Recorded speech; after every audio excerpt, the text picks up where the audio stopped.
आइए स्टूडेंट, स्वागत है आप सभी का मेरा इस चैनल विजय स्टडी पॉइंट में। आज हम सभी श्रम विभाजन और जाति प्रथा क्लास 10th का जो है कि वीवीआई ऑब्जेक्टिव है। टोटल 47 ऑब्जेक्टिव है। हम लोग 47 ऑब्जेक्टिव को बहुत ही ध्यान से देखने का प्रयास करेंगे। ठीक है, ये आप लोगों के लिए 2025 में जो एग्जाम होगा ये आप लोगों के लिए बहुत ही इंपॉर्टेंट है। ठीक है, 2025 में जो एग्जाम होगा इसका तैयारी मैं बहुत ही बारीकी से सभी स्टूडेंट को करा रहा हूँ और आप लोग इसको बहुत ही ध्यान से देखिए। ठीक है, ये हिंदी का हम लोग का फर्स्ट चैप्टर है, श्रम विभाजन और जाति प्रथा। आइए हम लोग बिना समय गवाए प्रश्न को देखते हैं। हम लोग का पहला प्रश्न है कि बुद्धिज्म एवं कम्युनिज्म किसकी रचना है? ये मैक्स मुलर का है या फिर अमरकांत का है कि महात्मा गांधी का है या फिर भीमराव अंबेडकर का है? तो आप लोग को याद रखना है कि ये भीमराव अंबेडकर का रचना है। ये कौन? तो बुद्धिज्म एवं कम्युनिज्म किसकी रचना है? तो भीमराव अंबेडकर का। आप लोग को याद रखना है। ठीक है, आइए दूसरा प्रश्न हम लोग देखते हैं कि हु आर सुधराज किसकी रचना है? हु आर सुधराज, तो देखिए ये भीमराव अंबेडकर का रचना होगा या फिर अमरकांत का रचना होगा या महात्मा गांधी का या फिर भीमराव अंबेडकर का। और देखिए यहाँ थोड़ा सा मिस हो गया बाबू, यहाँ पर भी भीमराव अंबेडकर है और यहाँ पर भी भीमराव अंबेडकर है, तो आप लोग थोड़ा माइनस कर लीजिएगा, थोड़ा टाइपिंग मिस्टेक हो गया यहाँ पर। तो इसका भी क्या होगा? भीमराव अंबेडकर ही होगा। ठीक है, आइए हम लोग तीसरा प्रश्न देखते हैं। मानव मुक्ति के पुरोधा, ठीक है, मानव मुक्ति के पुरोधा किसे कहा जाता है? नलिन विलोचन शर्मा को कहा जाता है या यतीन्द्र मिश्र को कहा जाता है कि भीमराव अम्बेडकर को कहा जाता है कि अमरकांत को कहा जाता है? तो आप लोग याद रखिएगा कि मानव मुक्ति के पुरोधा नलिन विलोचन शर्मा को नहीं कहा जाता है, ना ही यतीन्द्र मिश्र को कहा जाता है, ना ही अमरकांत को कहा जाता है। तो मानव मुक्ति के पुरोधा किसे कहा जाता है? भीमराव अम्बेडकर को। ठीक है, आप लोग याद रखिएगा। आइए हम लोग चौथा प्रश्न देखते हैं। भारत में जाति प्रथा का मुख्य कारण क्या है? देखिए भारत जो है हम लोग का भारत देश, आप लोग को पता होगा कि हम लोग का भारत देश में बेरोजगारी का मुख्य कारण क्या है? ठीक है, सॉरी, भारत में जाति प्रथा का मुख्य कारण क्या है? बेरोजगारी है या गरीबी है या उद्योग धंधे में कमी है या फिर अमीरी है? तो आप लोगों को याद रखना होगा कि देखिए हम लोगों का भारत में जाति प्रथा का मुख्य कारण गरीबी तो होगा नहीं, ठीक है, ना ही अमीरी होगा, ना ही उद्योग धंधा होगा। ठीक है, क्योंकि भारत में भी अच्छा खासा उद्योग धंधा है। ठीक है, हम लोग का इसका राइट आंसर होगा बेरोजगारी। ठीक है, बेरोजगारी जितना होगा उतना जो है कि जाति प्रथा जो है कि देखने को मिलेगा। आगे है प्रश्न हम लोग का, जाति प्रथा स्वाभाविक विभाजन नहीं है। ठीक है, जाति प्रथा स्वाभाविक विभाजन नहीं है। क्यों नहीं है? क्योंकि दिया है यहाँ भेदभाव के कारण, शोषण के कारण, गरीबी के कारण या फिर रुचि पर आधारित नहीं होने के कारण। तो इसका राइट आंसर क्या होगा बताइए? भेदभाव होगा नहीं, शोषण के कारण भी नहीं होगा, गरीबी के कारण भी नहीं होगा, ये होगा रुचि पर आधारित नहीं होने के कारण। फिर है हम लोग 6 प्रश्न देखते हैं। 6 नंबर का प्रश्न आप लोग इसको ध्यान से देखिए। ठीक है, बहुत ही ध्यान से सुनने का प्रयास कीजिए। श्रम विभाजन और जाति प्रथा, श्रम विभाजन और जाति प्रथा के लेखक कौन है? जैसा कि हम आप लोग को बताए थे कि श्रम विभाजन और जाति प्रथा के लेखक कौन है? बाबा साहेब भीमराव अंबेडकर। ठीक है, ये होगा इसका राइट आंसर। ठीक है, और याद रखिएगा ये जो दिया गया हम लोग का डॉक्टर राम मनोहर लोहिया, ये नहीं होगा और ना ही महात्मा गांधी होगा, ना ही ये वाला होगा डी नंबर। ठीक है, आइए हम लोग आगे देखते हैं। 7 नंबर प्रश्न है हम लोगों का कि लेखक की दृष्टि में विडंबना की बात क्या है? लेखक की दृष्टि में विडंबना की बात क्या है? ठीक है, देखिए जातिवाद के पोषकों में कमी, ये होगा, या फिर जातिवाद के पोषक ये होगा, या फिर यहाँ देखिए दिया है आर्थिक दृष्टि में जातिवाद उचित है, विरुद्ध नहीं, ये होगा, या फिर जातिवाद लोकतंत्र के विरुद्ध नहीं। ओ सॉरी, देखिए ये जो है ना ये प्रश्न ये यहाँ तक है और इसका जो है यहाँ पर दिया गया है। ठीक है, तो इसका राइट आंसर क्या होगा 7 नंबर का? इसका राइट आंसर हो जाएगा ये वाला, जातिवाद के पोषकों में कमी नहीं है। ठीक है, आगे हम लोग का लेखक की दृष्टि में आदर्श समाज कैसी होनी चाहिए? जो लेखक की दृष्टि है उसके अनुसार आदर्श समाज, एक अच्छा समाज कैसी होनी चाहिए? आदर्श का मतलब वही हो एक अच्छा समाज कैसी होनी चाहिए। आइए देखते हैं इसका, जिसमें स्वतंत्रता, समता और भ्रातृत्व का भाव हो, ये होगा, या फिर जिसमें सभी धनी हो, ये होगा, जिसमें सभी पढ़े लिखे हो, ये होगा, या फिर जिसमें सभी स्वस्थ हो। तो बोलिए इसका क्या होगा? अनुमान कीजिए आप लोग 8 नंबर का क्या होगा? इसका ये होगा ए नंबर, जिसमें स्वतंत्रता, समता और भ्रातृत्व का भाव हो। फिर 9 नंबर में है कि लेखक बेरोजगारी का, ये जो लेखक है, लेखक बेरोजगारी का मुख्य कारण किसे मानते हैं? अशिक्षा को, या फिर जनसंख्या को, जाति प्रथा को, उद्योग धंधे में कमी को। ठीक है, बेरोजगारी का मुख्य कारण किसे मानते हैं? तो अशिक्षा तो बेरोजगारी का मुख्य कारण हो नहीं सकता, जनसंख्या भी नहीं है, उद्योग धंधा की कमी भी नहीं है, यह है जाति प्रथा। ठीक है, यह हो जाएगा मेरा जाति प्रथा को। आगे दिया है अंबेडकर की दृष्टि में, ठीक है, अंबेडकर की दृष्टि में भाईचारा का वास्तविक रूप कैसा होता है? अंबेडकर की दृष्टि से बताइए कैसा होता है? दूध और शक्कर के मिश्रण की तरह होता है, या दूध और पानी के मिश्रण की तरह, या तिल और तंडुल के मिश्रण की तरह, या पानी और नमक के मिश्रण की तरह? बोलिए, भाईचारा यहाँ दिया है ना, भाईचारा का वास्तविक रूप कैसा होता है? तो आप लोग याद रखिएगा, दूध और पानी के मिश्रण की तरह होता है। ये शक्कर जो है ये सब दिया गया, ये सब की तरह नहीं होता है। हम लोग का राइट आंसर हो जाएगा बी। आगे दिया है कि भारतीय संविधान के निर्माण में महत्वपूर्ण भूमिका किसकी है? भीमराव अंबेडकर का है, या फिर ज्योतिबा फुले का है, या राजगोपालचारी का है, या फिर महात्मा गांधी का है? देखिए, अगर मैं बात करूं भारतीय संविधान के निर्माण में महत्वपूर्ण भूमिका का, तो महत्वपूर्ण भूमिका में हम लोग का भीमराव अंबेडकर होगा। हालांकि संविधान के निर्माण में बहुत सारा महापुरुषों का योगदान रहा, लेकिन सबसे ज्यादा अगर योगदान अगर माना जाएगा किसी का, तो होगा मेरा भीमराव अंबेडकर। ठीक है, आप लोग इसको ध्यान से देखिए। अगर आप प्रश्न को जानते हैं तो उसका जो है कि कमेंट में उसका जवाब देने का प्रयास कीजिए। ठीक है, अगर आपको कोई प्रश्न में प्रॉब्लम है तो आप कमेंट कर सकते हैं। ठीक है बच्चों, आइए 12 नंबर हम लोग देखते हैं कि सभ्य समाज की आवश्यकता क्या है? सभ्य समाज की आवश्यकता क्या होगा? बोलिए, आप लोग अनुमान कीजिए, कमेंट में आंसर देने का प्रयास कीजिए। सभ्य समाज की आवश्यकता क्या है? जाति प्रथा है, या श्रम विभाजन है, या अनुभव है, या दूध पानी है? बोलिए क्या होगा, अनुमान लगाइए आप लोग, क्या हो सकता है इसका? इसका राइट आंसर होगा श्रम विभाजन। ठीक है बच्चों, आइए 13 नंबर हम लोग देखते हैं। निम्नलिखित रचनाओं में कौन सी रचना डॉक्टर अंबेडकर की है? कौन सी रचना डॉक्टर अंबेडकर की है? द कास्ट इन इंडिया, आप लोग को पता होगा कि the caste in India doctor Bhimrao Ambedkar की है, ये वाला तो होगा ही क्योंकि हम लोग पढ़े थे। फिर यहाँ देखिए, the untouchable you are they, ये भी भीमराव अंबेडकर की रचना है। और हु आर सुधराज, ये भी भीमराव अंबेडकर की रचना है। तो यानी कि हम कह सकते हैं कि ए बी सी ये तीनों किसकी रचना है? तो ये तीनों भीमराव अंबेडकर की रचना है, यानी कि हम लोग का राइट आंसर होगा इनमें से सभी। 15 नंबर का प्रश्न क्या है? आधुनिक सभ्य समाज श्रम विभाजन को आवश्यक क्यों नहीं मानते हैं? आधुनिक सभ्य समाज, ठीक है, आधुनिक का मतलब क्या होता है? जो आज का समाज है, किसको मानता है? जो कि आवश्यक क्यों नहीं मानते श्रम विभाजन को? कार्य कुशलता के लिए, या भाईचारे के लिए, या रूढ़िवादिता के लिए, इनमें से कोई नहीं? बोलिए क्या होगा 14 नंबर का राइट आंसर? बिल्कुल कार्य कुशलता के लिए होगा इसका राइट आंसर। ठीक है, आप लोग याद रखिए, कार्य कुशलता के लिए ये वाला। ठीक है, आप लोग ध्यान से जो है कि देखिए वीडियो को। आगे हम लोग का प्रश्न 15 नंबर, श्रम विभाजन और जाति प्रथा। ठीक है प्यारे बच्चों, श्रम विभाजन और जाति प्रथा पाठ बाबा साहेब किस भाषा का संपादित अंश है? यह जो है श्रम विभाजन और जाति प्रथा जो है कि किस भाषा का संपादित अंश है? बताइए। The caste in India their mechanism का है, या फिर किसका होगा? ये अनुमान कीजिए। ठीक है, देखिए यहाँ पर दिया गया है जेनेसिस इन डेवलपमेंट का इसका होगा। ठीक है, देखिए यहाँ वो कितना वर्ड हार्ड सब दिया है, पढ़ने में भी जो मिस्टेक हो जाता है। ठीक है, फिर एनिहिलेशन ऑफ कास्ट है, या हु इज सुधराज? बोलिए ये किसका आंसर होगा? 15 नंबर का आंसर राइट क्या हो सकता है? जी बिल्कुल सही जवाब, इसका राइट आंसर होगा एनिहिलेशन ऑफ कास्ट। आप लोग याद रखिएगा, एनिहिलेशन ऑफ कास्ट होगा 15 नंबर का राइट आंसर।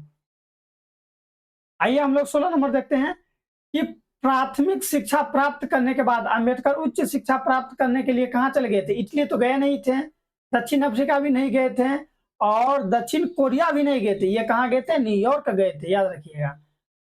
आइए आगे देखते हैं, अंबेडकर के चिंतन व रचनात्मक के लिए, अंबेडकर के चिंतन व रचनात्मक के लिए प्रेरक व्यक्ति कौन थे? बुद्ध थे, या फिर कबीर थे? जैसे कबीर के बारे में जानते होंगे आप लोग, कबीरदास के दोहे सुने होंगे आप लोग, या ज्योतिबा फुले थे या इनमें से सभी? तो बोलिए क्या होगा इसका आंसर, राइट आंसर क्या होगा 17 नंबर का? जी बिल्कुल, बुद्ध से भी ये प्रेरित थे, कबीर से भी थे और ज्योतिबा फुले से भी थे। तो इसका राइट आंसर हो जाएगा इनमें से सभी। ठीक है, ये सभी से प्रभावित थे। आगे देखिए क्या है, जाति पाति तोड़क मंडल भाषण लाहौर में कब हुआ? कब हुआ अनुमान कीजिए, 1942 में हुआ या 1940 में हुआ या 1936 में हुआ या 1938 ईस्वी में हुआ है? तो ये हुआ था 1936 ईस्वी में, क्योंकि 1942, 1940, 1938 ये सब में ये सब चीज नहीं हुआ था, ये सब में नहीं हुआ था। इसका राइट आंसर हो जाएगा 1936। आगे ये देखिए, मैं यहाँ पर श्रम विभाजन और जाति प्रथा क्या है, आपको याद होनी चाहिए कि ये कहानी है या फिर ये भाषण है, तो ये या फिर ये साक्षात्कार है या फिर ये निबंध है। ये बहुत इंपॉर्टेंट प्रश्न है, आप लोगों को एग्जाम में पूछेगा कि श्रम विभाजन और जाति प्रथा क्या है, तो आपको याद होना चाहिए कि एक निबंध है। ठीक है, डॉक्टर भीमराव अम्बेडकर इस पर एक निबंध लिखे हैं। 20 नंबर का हम लोग का प्रश्न है, अंबेडकर के भाषण एनहिलेशन ऑफ कास्ट, याद रखिएगा ये अंबेडकर का भाषण है, एनहिलेशन ऑफ कास्ट ये क्या है, तो अंबेडकर का भाषण है।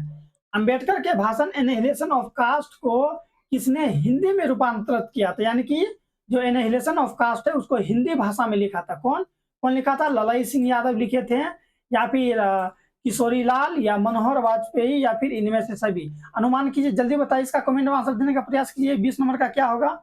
इसका होगा ललाई सिंह यादव। 20 नंबर का प्रश्न क्या है, इसका राइट आंसर क्या होगा? ललाई सिंह यादव।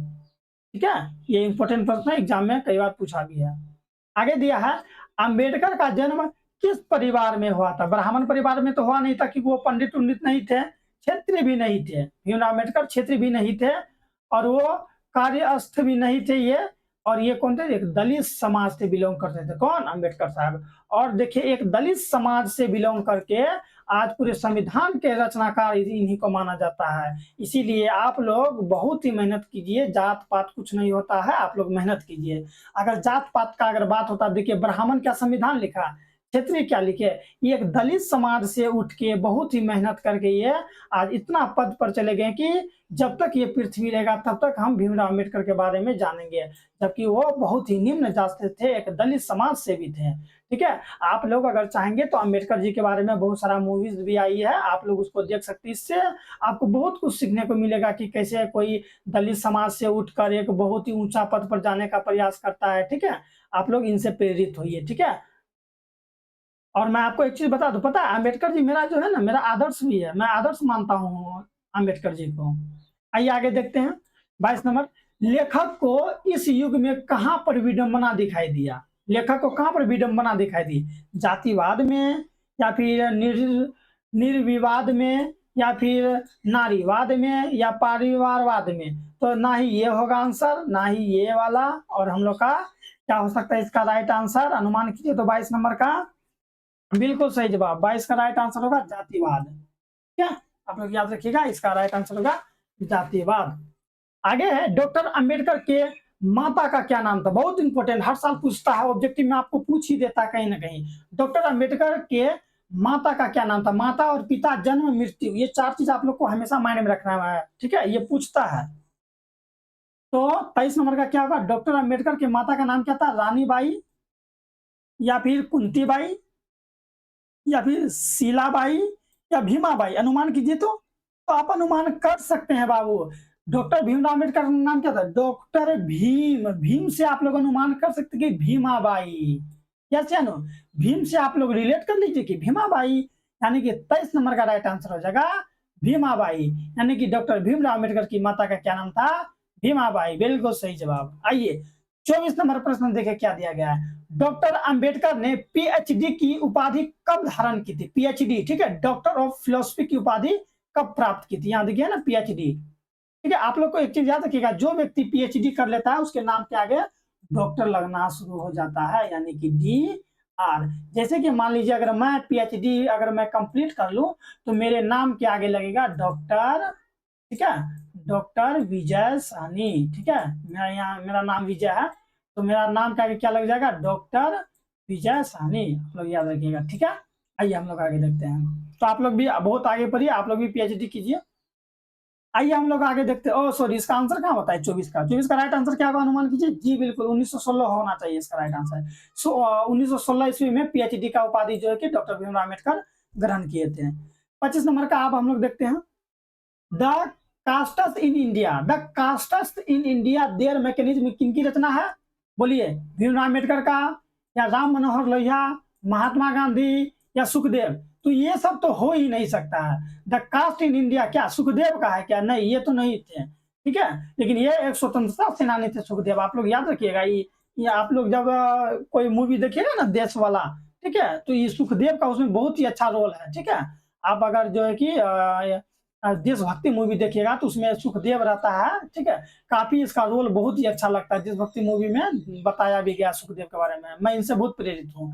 महात्मा गांधी तो हो ही नहीं सकता है, ठीक है। महात्मा गांधी जानते हैं, पूज्य बापू के नाम से हम लोग इसको जानते हैं। राम मनोहर लोहिया ये भी नहीं थे। ये भीमराव अम्बेडकर की रचना है, द कास्ट इन इंडिया। आइए हम लोग आगे देखते हैं। आदर्श समाज यानी कि एक अच्छा समाज स्वतंत्रता, समता, भ्रातृत्व पर आधारित होगा, ये किसने कहा था? बोलिए, किसने कहा था? देखिए, अगर कभी भी किसी भी प्रश्न के अंत में अगर ये प्रश्न रहेगा, इसको कहते हैं प्रश्न सूचक मार्क्स, ठीक है। प्रश्न सूचक चिन्ह भी कहते हैं, या प्रश्न सूचक मार्क भी कहते हैं, ठीक है, या फिर क्वेश्चन मार्क, आप लोग याद रखिएगा। तो अगर कभी भी किसी भी प्रश्न के अंत में ऐसा रहेगा तो आप लोग समझ जाइएगा कि वो आपसे प्रश्न पूछ रहा है। तो बोलिए, आदर्श समाज वाला ये इसका प्रश्न, इसका राइट आंसर क्या होगा? मैक्स मुलर, भीमराव अम्बेडकर, बिरजू महाराज, या फिर आज्ञे? तो क्या होगा इसका? भीमराव अम्बेडकर, ठीक है। आगे देखते हैं। यहां पर देखो क्या दिया गया है बाबू, आप लोग देखिए ध्यान से। डैश डैश डैश पेशे का दोषपूर्ण पूर्वक निर्धारण करती है। तो बोलिए, तो यहाँ पर क्या भराएगा? श्रम विभाजन अनुमान। देखिए, अगर ऐसा जब भी रहेगा ना प्रश्न, तो आप एक शब्द उठा लीजिएगा और यहाँ पर रख के जो है ना पढ़ने का प्रयास कीजिएगा कि ये आपका लाइन सही जा रहा है या फिर नहीं, ठीक है। तो अगर हम लोग यहाँ रखते हैं, मान लीजिए अगर हम लोग यहाँ रखेंगे लोकतंत्र, लोकतंत्र पेशे का दोषपूर्ण पूर्व निर्धारण करती है, ये तो हम लोग को जो है कि हो नहीं सकता, ठीक है। अगर हम लोग यहाँ रख सकते हैं श्रम विभाजन पेशे का दोषपूर्ण पूर्व निर्धारित करती, ये भी नहीं होगा। ये प्रत्यक्ष, ये भी नहीं होगा। इसका क्या होगा? जाति प्रथा, ठीक है। आइए आगे देखते हैं। जाति प्रथा भारत में बेरोजगारी का एक डैश डैश कारण बनी हुई है। तो कैसे कारण बनी हुई है? प्रत्यक्ष और प्रमुख कारण बनी हुई है, आप लोग याद रखिएगा। इनमें से कोई नहीं, ये तो हो ही नहीं सकता है, ठीक है। ये प्रत्यक्ष भी कारण है हम लोगों का और प्रमुख कारण भी है। तो ए और बी दोनों, यानी कि 3 नंबर का आंसर होगा राइट हम लोगों का। अब आगे हम लोग देखते हैं। मूक मूक मूक नायक क्या है? मूक नायक क्या है? आप लोग याद रखिएगा, नायक किसको कहते हैं पता है? हीरो को नायक कहते हैं हिंदी में, ठीक है। नायिका किसको कहेंगे? हीरोइन को इंग्लिश में हीरोइन को इंग्लिश में हीरोइन कहते हैं और हिंदी में नायिका कहते हैं। और हीरो, ये जो नायक है, नायक को इंग्लिश में हीरो कहते हैं, याद रखिएगा। हीरो हीरोइन आप लोग सुने होंगे ना, नायक और नायिका। आइए देखते हैं ये क्या प्रश्न है। मूक नायक क्या है? मूक नायक क्या है? ये एक अखबार है, या पत्रिका है, या फिर पुस्तक है, या कहानी संग्रह है? मूक नायक, बोलिए अनुमान कीजिए तो क्या होगा? अनुमान कीजिए, मैं 1 मिनट रुकता हूँ, आप अनुमान कीजिए जल्दी जल्दी, बोलिए 29 का क्या हो सकता है? बोलिए जल्दी। अखबार, पत्रिका, पुस्तक या कहानी संग्रह?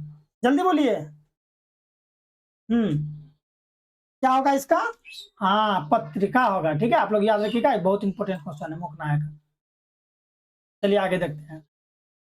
30 नंबर का प्रश्न हम लोग का, डॉक्टर भीमराव अंबेडकर की मृत्यु कब और कहां हुई थी? याद रखिएगा, कब और कहां, ठीक है। ये प्रश्न को बहुत याद रखिएगा, कब हुआ था और कहां पर हुआ था।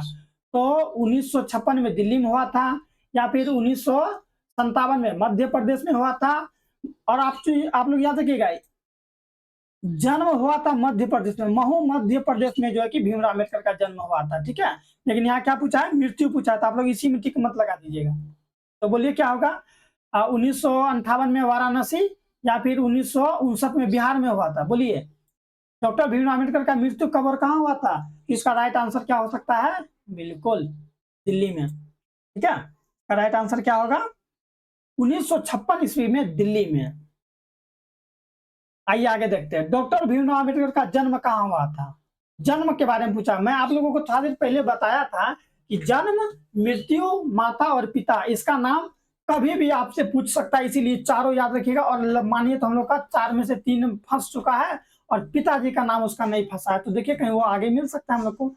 डॉक्टर भीमराव अम्बेडकर का जन्म कहाँ हुआ था, कब हुआ था? अगर पूछेगा कहाँ हुआ था तो महू मध्य प्रदेश, याद रखिएगा महू मध्य प्रदेश में हुआ था, ठीक है। अब हम लोग देखते हैं ये जन्म कब हुआ था, ईस्वी पूछा है। 31 नंबर का देखते हैं हम लोग क्या होगा, बोलिए कब हुआ था? 14 अप्रैल 1988, या बी नंबर 14 अप्रैल 1989, या फिर 14 अप्रैल 1890, या 14 अप्रैल 1891। इसका राइट आंसर क्या होगा? 14 अप्रैल 1891 में जो है कि इनका जन्म हुआ था। डॉक्टर भीमराव अम्बेडकर का जन्म कहाँ हुआ था? आप प्रश्न है कि कहाँ हुआ था, देखिए हम तो तभी से ही बोल रहे हैं कि महू मध्य प्रदेश में, ठीक है, महू मध्य प्रदेश में, लोग याद रखिएगा। आइए हम लोग आगे देखते हैं। डॉक्टर अम्बेडकर ने किस पत्रिका का संपादन किया था? उज्जवल भारत, है ना, उज्जवल भारत, या फिर उड़ता भारत, बहिष्कृत भारत, या पुरस्कृत भारत। 33 का बोलिए क्या होगा राइट आंसर? बहिष्कृत भारत, ठीक है। ये बहिष्कृत भारत जो है कि पत्रिका का वो संपादित किए थे। आइए अब हम लोग देखते हैं आगे। आगे हम लोग का प्रश्न है कि भारतीय संविधान का निर्माता किसे कहा जाता है? तो आप लोग शुरू से पता है आप लोगों को, भीमराव अम्बेडकर को कहा जाता है। 35 का देखते हैं। डॉक्टर अम्बेडकर का वांग्मय हिंदी में कितने, तो ये आप लोग याद रखिएगा कितने खंडों में प्रकाशित थे? तो 21 खंडों में प्रकाशित थे, याद रखिएगा। आप लोग इसको माइंड में बैठा ही लीजिए, ठीक है। 21 खंडों में, 21 खंडों में, 15 खंड में नहीं हुआ था, 17 खंडों में भी नहीं हुआ था, 19 खंडों में नहीं हुआ था, ये 21 खंडों में हुआ था। आइए, और ये प्रश्न बहुत इंपॉर्टेंट है। आधुनिक सभ्य समाज कार्य कुशलता के लिए किसे आवश्यक मानता है? आधुनिक सभ्य समाज किसे मानता है? तो बोलिए, श्रम विभाजन को मानता है, या धन विभाजन, या जन विभाजन, या जाति विभाजन? बोलिए 36 का राइट आंसर क्या होगा? जी बिल्कुल, श्रम विभाजन को मानते हैं। किसको मानते हैं? श्रम विभाजन को। आइए आगे देखते हैं। और आप लोग जल्दी जल्दी वीडियो को शेयर कर दीजिए, आप अपने अपने दोस्तों को भेज दीजिए ताकि वो लोग भी ऑब्जेक्टिव का तैयारी अच्छा से कर सके। और मैं आप लोगों को एक चीज बता देता हूं कि अगर आप लोग मेरा टोटल ऑब्जेक्टिव प्रश्न अगर करते हैं तो आप लोग को मैं दावा के साथ करता हूं कि एक भी प्रश्न आप लोगों का जो है कि एग्जाम में छूटने वाला नहीं है। आप इस बार 90 प्लस का जो है कि टारगेट लेके चलना है, ठीक है। और मैं आप लोग को लास्ट में एक नया चीज बताने वाला हूँ, ठीक है। और अगर आपको वो जानना है तो लास्ट तक वीडियो को देखिए। आगे हम लोगों का कि डॉक्टर अंबेडकर के पिताजी का क्या नाम था? देखिए मैं बोला था ना कि एक पिताजी का नाम पूछता, देखिए आगे पूछ दिया। डॉक्टर अंबेडकर के पिताजी का क्या नाम था? रामदेव सकपाल, या राम सकपाल, या राम किशुन सकपाल, या रामधे और राधे राम सकपाल। बोलिए क्या होगा इसका 37 का राइट आंसर? रामजी सकपाल, इसका राइट आंसर क्या होगा? रामजी सकपाल, ठीक है। देखिए यहाँ पर जो है, यहाँ पर जी लगेगा, यहाँ पर जो है जी मिस हो गया, राम जी सकपाल होगा इसका राइट आंसर, राम जी सकपाल, ठीक है। आप लोग अनुमान लगा लीजिए, राम जी सकपाल उसके कौन थे, उसके जो कि पिताजी के नाम थे। आगे दिया कि जाति प्रथा श्रम विभाजन के साथ साथ किसका रूप लिए हुए है? तो बोलिए किसका रूप लिया हुआ है? स्वतंत्रता का रूप लिया हुआ है, या भातृत्व का रूप लिया हुआ है, श्रम विभाजन का लिया हुआ है, कि इनमें से कोई नहीं? बोलिए 38 का राइट आंसर क्या होगा? श्रम विभाजन का रूप लिया हुआ है। किसका? श्रम विभाजन का। ये 49 नंबर में हम लोग जल्दी जल्दी देखने का प्रयास करते हैं, ठीक है। 39 में है, डॉक्टर भीमराव अम्बेडकर ने किस प्रथा को आर्थिक पहलू से खतरनाक माना है? सती प्रथा को, दहेज प्रथा को, बाल प्रथा को, जाति प्रथा को? पता है ये जो दिया कि डॉक्टर भीमराव अम्बेडकर किस प्रथा को आर्थिक पहलू से खतरनाक माना है? ये जो हम लोग का 4 ऑप्शन में इसमें दे, एक सती प्रथा, ये बहुत ही भयानक प्रथा हुआ करता था प्राचीन टाइम में। आप लोग को जानकर ना हैरानी होगी, पता है अगर किसी का पति मर जाता था तो पत्नी को जो है ना उसी पति के साथ जो है कि लाश पर उसको जिंदा जला दिया जाता था। सती प्रथा इतना ये खराब प्रथा था ये, ठीक है। उसको जिंदा जला दिया जाता था उसी चिता में पति के साथ, वही होता है सती प्रथा। दहेज प्रथा तो आप लोग जान ही रहे हैं, दहेज जो लेता है शादी ब्याह में लाखों लाखों रुपया, आजकल करोड़ों रुपया दहेज लेता है। बाल विवाह प्रथा, ये बाल विवाह प्रथा जो है कि पहले बहुत चलता था, ठीक है। बच्चे को कम उम्र में ही शादी करा दिया जाता था। बाल विवाह से बहुत जो है कि बच्चियों पर बुरा असर पड़ता था। आगे जाति प्रथा, ठीक है? जाति में जो भेदभाव करते हैं वही जाति प्रथा कहलाता है। तो बोलिए 39 का राइट आंसर क्या होगा? जाति प्रथा। ठीक है, इसका राइट आंसर होगा जाति प्रथा। आइए हम लोग देखते हैं किनके प्रोत्साहन पर किनके प्रोत्साहन पर बाबा साहेब उच्चतर शिक्षा हेतु न्यूयॉर्क गए, ठीक है? यानी कि उच्च शिक्षा प्राप्त करने के लिए कहाँ गए? न्यूयॉर्क। तो ये किनके जो है कि प्रोत्साहन पर, यानी कोई उसको प्रोत्साहित किया, तो किसके प्रोत्साहित करने पर? काशी नरेश के, या फिर पटियाला पटियाला नरेश के, ठीक है? या फिर बड़ौदा नरेश, या फिर दरभंगा नरेश। बोलिए तो 40 का क्या होगा राइट आंसर? बड़ौदा नरेश पर, ठीक है? इसका राइट आंसर सी होगा। इसी के जो है कि प्रोत्साहन पर उच्च शिक्षा के लिए न्यूयॉर्क गए। प्रश्न पूछेगा कि भीमराव अम्बेडकर उच्च शिक्षा के लिए कहाँ गए थे? तो न्यूयॉर्क गए थे, याद रखिएगा। उच्च शिक्षा के लिए कहाँ गए थे? न्यूयॉर्क गए थे। आइए, आर्थिक पहलू से जाति प्रथा है, बोले क्या है? लाभदायक। क्या लाभदायक? तो कभी जाति प्रथा से हम लोग को लाभ हो ही नहीं सकता है। अनुकूल है, हानिकारक है, बोलिए क्या होगा? क्या ये अनुकूल है जाति प्रथा? 41 का राइट आंसर क्या होगा? हानिकारक। ये हम लोगों के लिए हानिकारक है। क्या? जाति प्रथा। जाति प्रथा को अगर किसी भी एंगल से देखें हम, तो वो हम लोगों के लिए हानिकारक होगा, लाभदायक तो होगा ही नहीं, अनुकूल ये भी नहीं होगा। इनमें से सभी ये तो होगा ही नहीं। इसका राइट आंसर क्या होगा? हानिकारक। ठीक है, जाति प्रथा हम लोगों के लिए हानिकारक है। और आप लोग स्टूडेंट, आप लोग याद रखिएगा, आप लोग भी अपने कभी भी फ्यूचर में जाति प्रथा वाला भेदभाव कभी भी मत कीजिएगा। जैसे कि मान लीजिए आप लोग स्कूल जाते होंगे पढ़ने के लिए, कोचिंग जाते होंगे पढ़ने के लिए, तो वहां पर बहुत सारा दोस्त मिलता होगा आप लोगों का, सब अलग अलग जाति, अलग अलग धर्म, अलग अलग संप्रदाय से बिलोंग करते हैं। तो क्या आप सभी से जातिवाद करते रहिएगा? जी नहीं। हम लोगों का खून देखिए एक है कि नहीं? हम लोगों का खून क्या एक है? जब भगवान हम लोगों को अलग नहीं कर सका, तो ये ब्राह्मण और शूद्र वैश्य ये सब हम लोग क्यों माने? ठीक है, इसीलिए इतना ही याद रखिएगा कि हम सभी एक हैं, सबको मिल के रखना है। और आप लोग ये सुने भी होंगे कि हिंदू, मुस्लिम, सिख, ईसाई हम सभी आपस में भाई भाई, इसीलिए हम सभी को मिलजुल कर रहना है एक साथ। कभी भी जातिवाद नहीं कीजिएगा, ठीक है? क्योंकि जातिवाद हम लोगों के लिए अच्छा नहीं है। किसी भी संप्रदाय से हो, किसी भी धर्म से, हम सभी को एक समान मान के चलना है, ठीक है? और आप लोग को याद है कि पढ़ाई में कोई भी जातिवाद नहीं करनी चाहिए। देखिए भीमराव अम्बेडकर भी हम लोग को ये बात सजेस्ट करते हैं। आइए आगे देखते हैं। 42 नंबर, सच्चे लोकतंत्र का पर्याय क्या है? आखिर लोकतंत्र का सच्चा पर्याय क्या है? जाति प्रथा। क्या जाति प्रथा से लोकतंत्र चलेगा? कभी नहीं। सुशासन, भाईचारा, या कानून व्यवस्था, बोलिए क्या हो सकता है इसका राइट आंसर? बोलिए जल्दी कमेंट में आंसर बताइए, क्या होगा इसका? भाईचारा। ठीक है, भाईचारा की तरह हम लोग अगर लेंगे तो लोकतंत्र अच्छा से रहेगा। ठीक है, बाबा साहब द्वारा रचित पुस्तक है, तो बोलिए बाबा साहब द्वारा रचित पुस्तक कौन सा है? ये जो ABCD है इनमें से कौन होगा? आइए एक करके देखते हैं। जेनेसिस एंड डेवलपमेंट, क्या ये है? या फिर बुद्धिज्म एवं कम्युनिज्म? आप लोग जान ही रहे बुद्धिज्म एवं कम्युनिज्म होगा या नहीं होगा?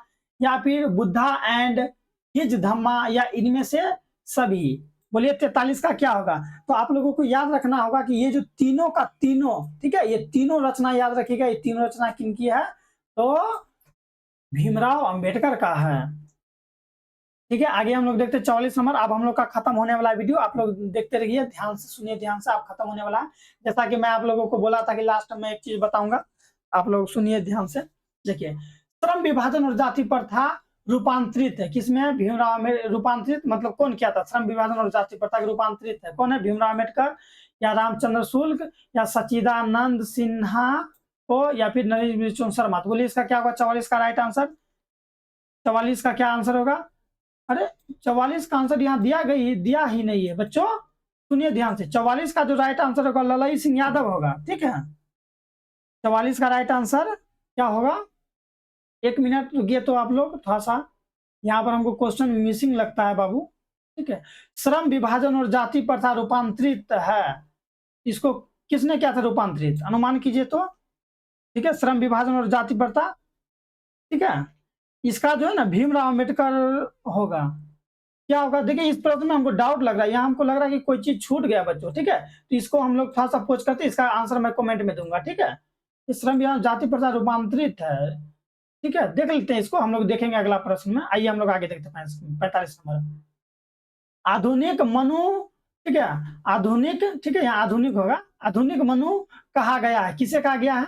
डॉक्टर राजेंद्र प्रसाद को, महात्मा गांधी को, या सच्चिदानंद सिन्हा को, या अम्बेडकर को? बोलिए क्या आपको पता है इसका राइट आंसर? अम्बेडकर को, याद रखिएगा आप लोग, ठीक है बच्चों। अब है हम लोगों का कि विडंबना का अर्थ क्या है? विडंबना बहुत ही इंपॉर्टेंट। विडंबना का अर्थ क्या होता है? उपहास या प्रवाहित या फिर आकांक्षित या फिर बंधुत्व। तो बोले इसका राइट आंसर क्या होगा? 46 का 46 का राइट आंसर होगा उपहास। विडंबना का अर्थ क्या होता है बाबू? उपहास, ठीक है। बस हम लोग का अंतिम और लास्ट प्रश्न है ये कि भारत की राष्ट्रीय क्षमता का पूर्ण विकास किस व्यवस्था में संभव है? ठीक है, तो यहाँ देखिए चार ऑप्शन दिया है, समांतवादी व्यवस्था में, या पूंजीवादी व्यवस्था में, या समाजवादी व्यवस्था में, या इनमें से कोई नहीं। तो बोलिए 47 का आंसर क्या होगा? समाजवादी व्यवस्था में, ठीक है। इस तरह हम लोग क्या किए, ये 40 प्रश्न का जो है कि हम लोग सोल्व कर लिए। और आप लोग को क्या करना है, बहुत ही ध्यान से इन सभी प्रश्नों को तैयारी करते रहना है। अगर आप सभी प्रश्नों को तैयारी कर लेते हैं तो मैं दावा के साथ कहता हूं कि आप लोगों का जो है कि इस चैप्टर से यानी कि श्रम विभाजन और जाति प्रथा से एक भी प्रश्न आप लोगों का नहीं छूटेगा, ठीक है बाबू लोग। आप लोग बहुत ही ध्यान से देखिएगा। और जैसा कि मैंने कहा था कि लास्ट में मैं आप लोगों को एक चीज बताऊंगा, तो सुनिए, ये जो है ना, ये जितना भी मैंने 47 प्रश्न बताया है, ठीक है, तो 4700 प्रश्न का मैं आप लोगों को फ्री में पीडीएफ दे रहा हूँ, ठीक है। इसका पीडीएफ जो है कि डिस्क्रिप्शन में मिलेगा, आप लोग वहां से जाके चेक कर लीजिएगा। ये फ्री में पीडीएफ आप लोगों को मिल जाएगा। और आप लोग क्या कीजिएगा, इसको डाउनलोड कर लीजिएगा और मेरा एक बार वीडियो देख लीजिए। फिर आप लोग के पास पीडीएफ रहेगा तो आप लोग आराम से पढ़ सकते हैं। कभी भी मोबाइल खोलेंगे, कहीं पर गए, 2 मिनट बैठे, पीडीएफ खोले और 4700 प्रश्न को तुरंत देख लिए। तो ये जो प्रश्न है 2025 के लिए बहुत ही इंपॉर्टेंट है। आप लोगों को मैं दावा के साथ कहता हूं कि अगर आप ये सभी प्रश्न को देखते हैं तो आप लोगों को जो है कि अच्छा मार्क्स अगेन होगा, ठीक है बच्चों। तो अब हम लोग क्या, दूसरा चैप्टर जो है कि ये श्रम विभाजन और जाति प्रथा तो खत्म हो गया। अब हम लोग दूसरा प्रश्न का ऑब्जेक्टिव प्रश्न लेके, ठीक है, दूसरा चैप्टर का ऑब्जेक्टिव प्रश्न लेके हम लोग चलेंगे, ठीक है। तो अगर आप लोगों को अच्छा लगा होगा तो प्लीज लाइक कर दीजिए मेरा इस जो है कि लाइक कर दीजिए वीडियो को, और चैनल को सब्सक्राइब भी कर दीजिए। सब्सक्राइब करने के बाद बेल आइकन को दबा लीजिए ताकि मेरा सब वीडियो आप आराम से देख पाएं और टारगेट 2025 में जो है कि अच्छा मार्क्स हम लोग ला सकें, ठीक है बच्चों। मिलते हैं नेक्स्ट वीडियो पर।